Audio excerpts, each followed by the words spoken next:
welcome to MS4, and tonight we're going to be talking about our makeup goals for 2023. Now I'm coming to you in the evening. We get festive lights, but it's been a day and it culminated about an hour and a half ago with my washer leaking all over the floor. So anyway, hope you are having a good day and not a washer leaking all over the floor day. And I just wanted to come to you and talk about my goal setting for my makeup for next year. Now I have some chai tea and some notes, so you will see me reading from things here in a minute. But I believe really firmly in goal setting. I goal set 2 times a year, once at Samhain and once in the New Year, calendar New Year of January. And the reason I think that I want to goal set, and I would encourage other people to goal set, is because it gives you a kind of a blueprint to look off of, a pathway where you might want to go. And that doesn't mean that you are pinned to that you can't have some side excursions, but it does give you something to come back to if you lose your way. The other thing is, I feel like this time of the year is when we get an influx of energy for change. And I probably would title this How to Be an Energy Vampire in an Ethical Way. This time of year, people are trying to bring energy into the flow because we're all looking for what I would call the escape velocity, that speed of a rocket ship that you have to have in order to break through the gravitational pull of the earth and to go into space. It requires a massive amount of energy, and sometimes we just don't have that in ourselves. But if we can kind of come together as a group and stir up a whole bunch of energy for change, we can have that energy to burst us out of our gravitational pull, of our habits, of the people around us who are kind of maybe lovingly, but still kind of like, so we want to use that excited energy of the new year in order to give us some strength to manifest these goals. And also, if we have a clear notion of what we're wanting, other people can help us, the universe can help us, we can have more of that support in order to, once we get that energy to get out of the atmosphere of the gravitational pull, we can have the energy to do some of the things that we've been wanting to do. Now, once we get out there, we're kind of on our own, we're doing our thing. Having other people support us is great. If we feel like we've lost our direction, we have our little roadmap to look back at our goals.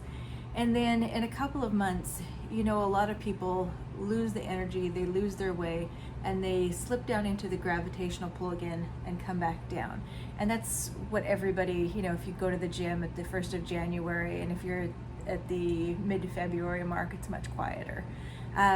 But that would be the time that if we're being ethical energy vampires, that we might decide, okay, let's plan to take in a concert. Because the wonderful thing about concerts is you have somebody getting up on the stage and pouring out energy, and then if it's a good concert, everybody pours energy back into that person, and then it goes in a cycle. And if they're planning it right, there's little spaces to breathe, to rest, to go slow, and then it builds and builds until the end where it should be that crescendoing peak of energy. But it's this lovely cycle where it's giving and getting, and that's the best possible thing. So perhaps we might think about planning into our schedule something mid-February to just bring us in this energy. Maybe we go see a concert, maybe we go see an art exhibit, because things like art are imbued with energy, and again, it has that pull through time.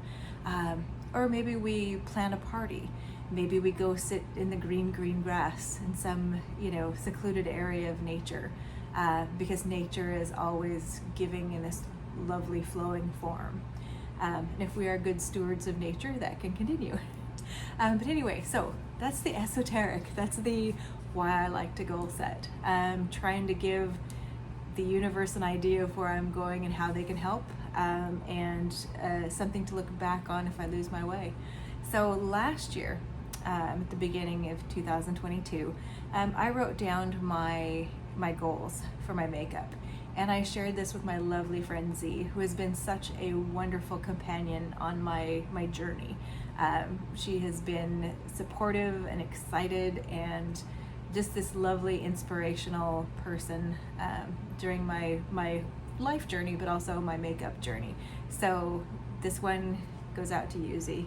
Here we are, 2023. And I'm drinking chai. All right, so last year, I'm going to read a little bit, I'll paraphrase some too. This is what I put down for 2022. The real goal, like my weight, is to be mentally healthy. No buys, feel crazy, like trying to be anorexic and then falling into a binge purge cycle. And then I wanted to focus on quality at whatever price point. Whether it's a lower price point but good quality or a higher price point and good quality, that I really wanted to focus on pulling things into my life that the quality was there of some sort. Also, I wanted to organize and I wanted room to breathe. My great declutter of 2022 happened this early in the winter, spring, and that felt really good. But I put in my goals to Z that I found that space and the ability to use space to see things is my idea of luxury. Like those people who have space to display their pretty purses, their handbags. That always just shocked me to see people that have all this space and then there's display, which I loved. And so I wanted to be not having that feeling of hoarding. I wanted to have space for things to breathe and to be spotlighted, to be shown.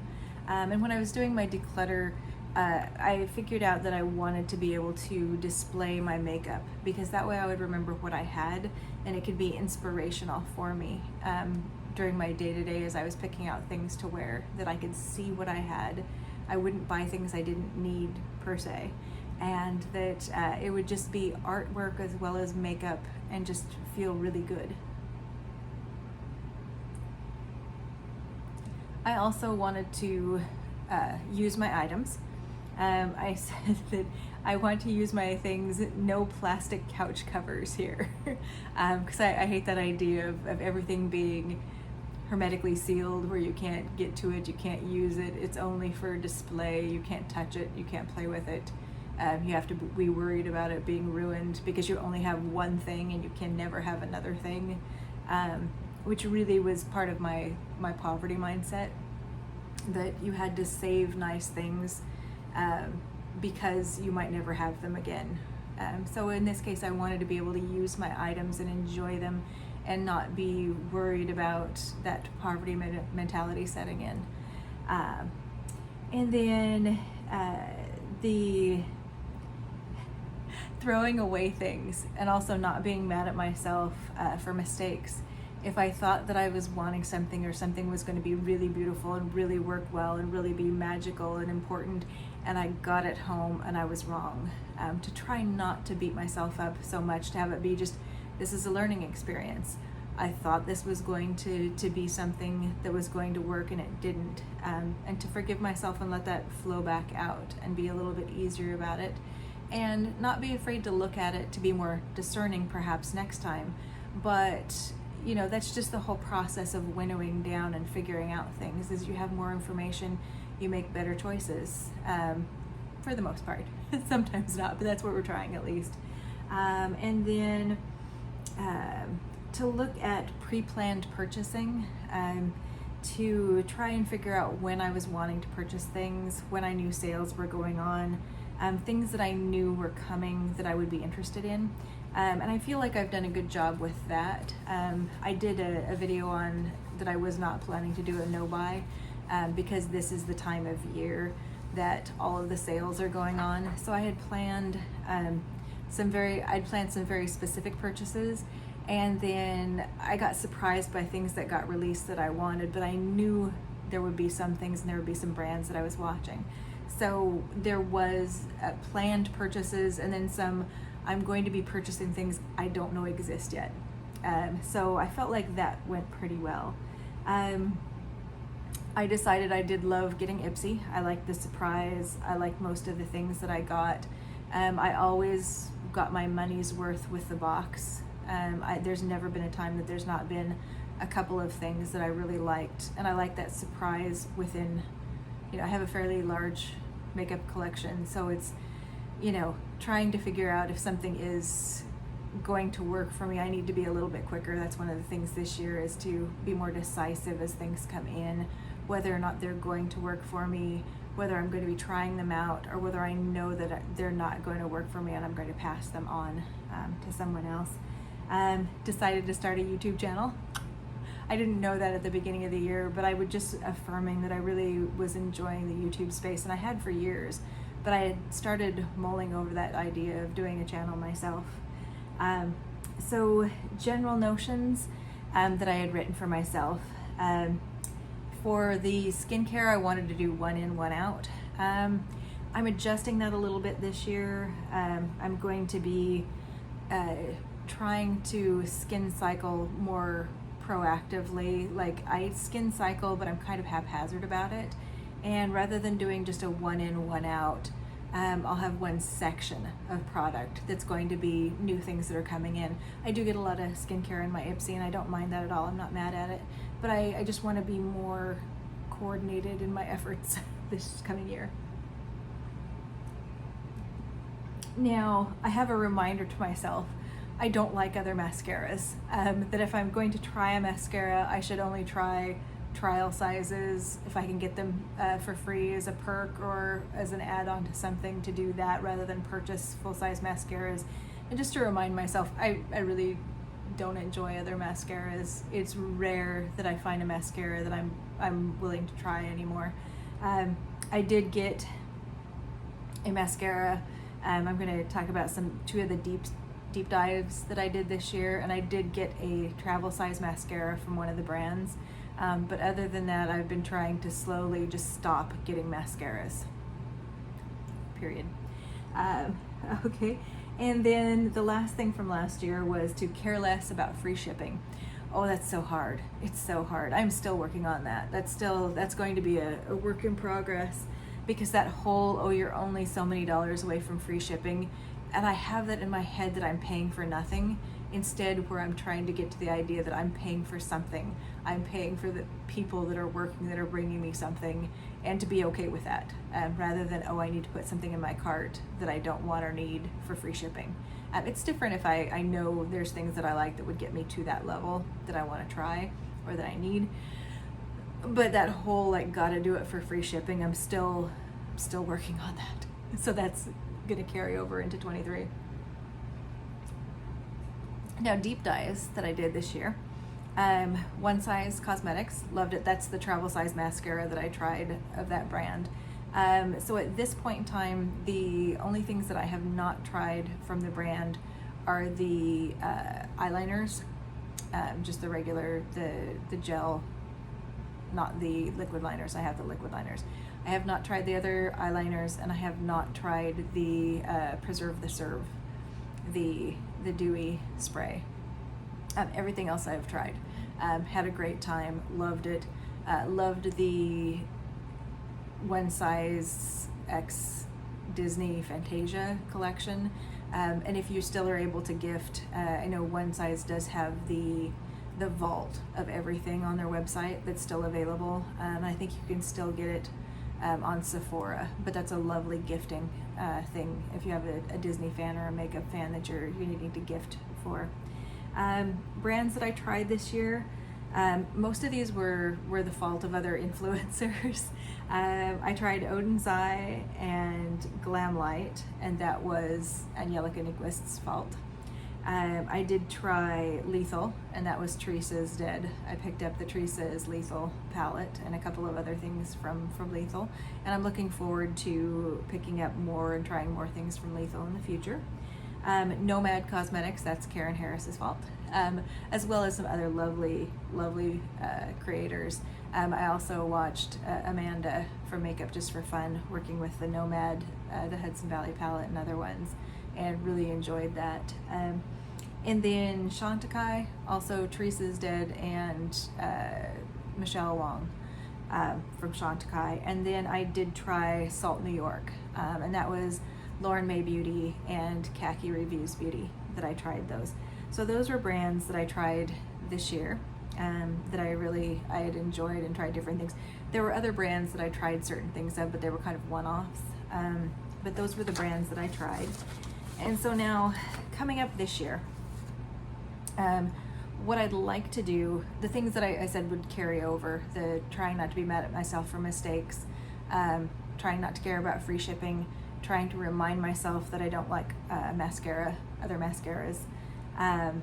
Although I am possibly looking at the Charlotte Tilbury, the mascara that's that lovely kind of pillow talk shade.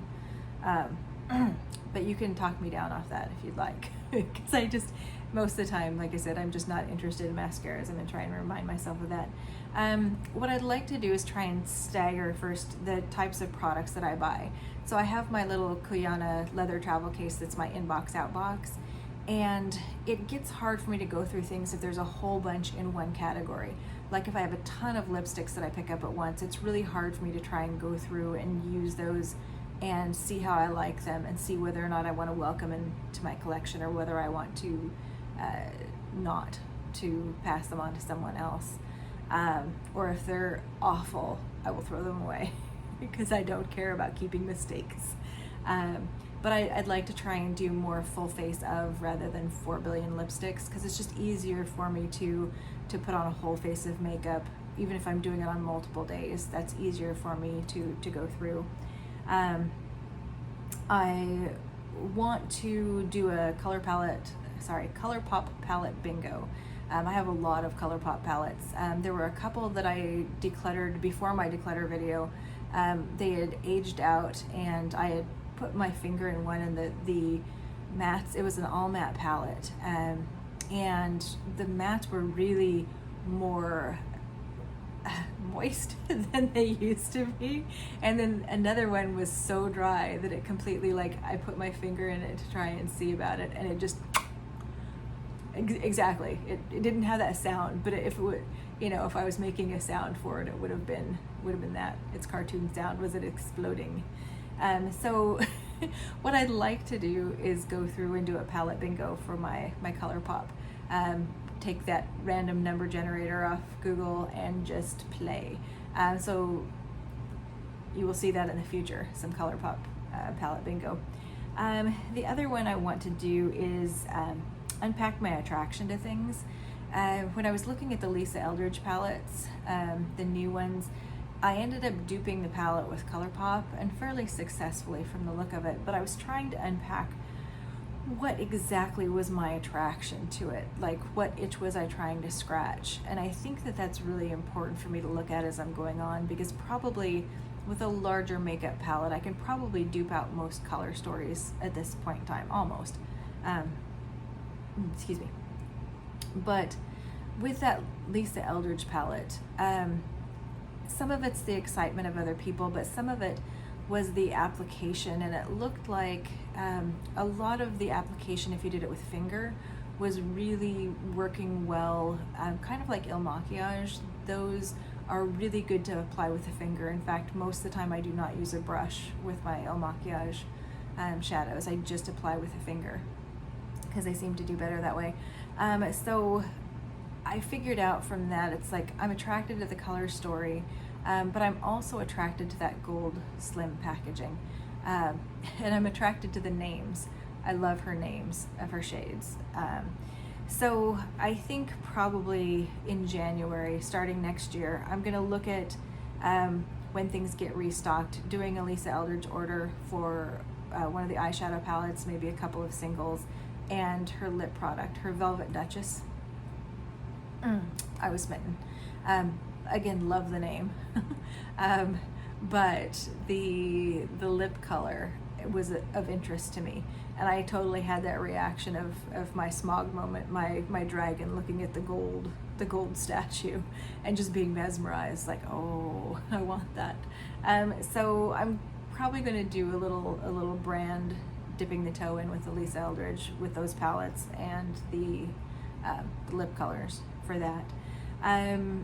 I also, like I said, I want to go through my inbox faster and try and have full faces of things. I'm looking for a foundation to replace my Dior. I mentioned in my declutter, right now I'm having issues with sensitivity to certain fragrances. Not all fragrances, but just certain ones. And the Dior Backstage is one that just does not dissipate. I can smell it all day. So I'm going to be looking for a foundation to replace that. I have other ones in my collection that I go through. I have about 5 liquid foundations, but I'm looking for something to replace that one. I will be trying new brands of skincare. This year, skincare, my deep dive was Peach and Lily, which is very exciting. I actually found a handful of products in Peach and Lily that I love, that are ones that now I'm going to be using in the future and rebuying. Really loved that. So I did do a deep dive with that, and it helped. Ulta this year did a number of sales and a number of Try Me sets. Some were gift with purchase, some were cheaper on sale, and then some full-size products went on sale during that.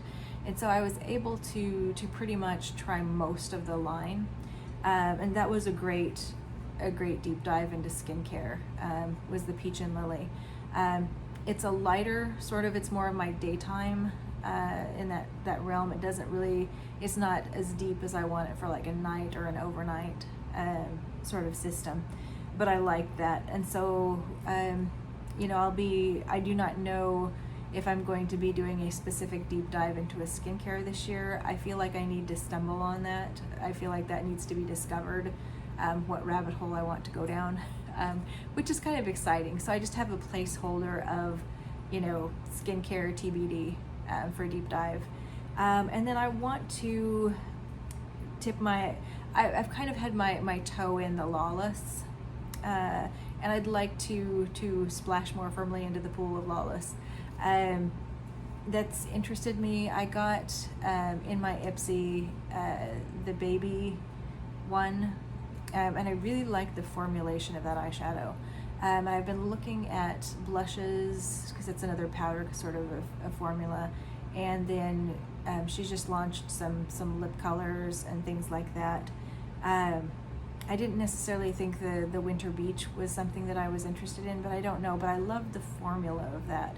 So I think coming in the new year, Lawless is something that I want to fall down the rabbit hole of that and see what's what. If anybody has recommendations for skincare rabbit holes or Lawless rabbit holes, what to check out.